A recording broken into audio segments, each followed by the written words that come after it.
Affaire Boualem Sansal maintenue en détention, une affaire qui divise l'Algérie et la France.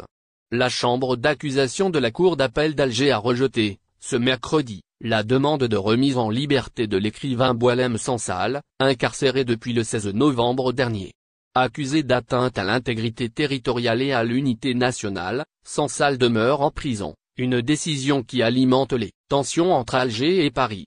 Une enquête controversée. Les autorités algériennes reprochent à Boualem Sansal ses déclarations publiques ainsi que ses liens présumés avec le mouvement pour l'autodétermination de la Kabylie, MAK, classé organisation terroriste en Algérie.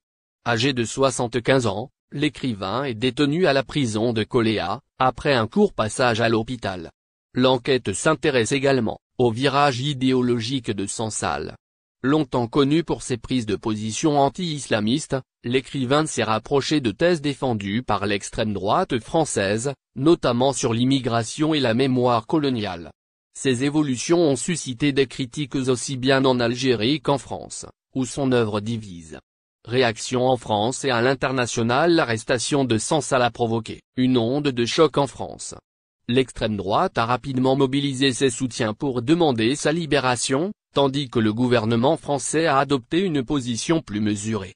Le président Emmanuel Macron s'est déclaré très préoccupé, tandis que Jean-Noël Barrot, ministre des Affaires étrangères, a qualifié cette détention d'inacceptable. Cependant, les autorités françaises restent prudentes, dénonçant une arrestation sans fondement sans pour autant heurter frontalement Alger. Le milieu littéraire algérien en émoi. La décision de maintenir Boualem Sansal en détention a également fait réagir le monde littéraire algérien. L'écrivain Kamel Da, autre figure de proue, a exprimé sa colère et son humiliation face à cette affaire. S'il dénonce une atteinte à la liberté d'expression, Da laisse également transparaître une lassitude face aux divisions politiques qui marquent l'Algérie. Par ailleurs, Da se retrouve lui-même au cœur d'une controverse. Il est accusé d'avoir exploité, sans autorisation, l'histoire d'une rescapée de la décennie noire dans son roman Houri, ce qui a suscité une vive indignation.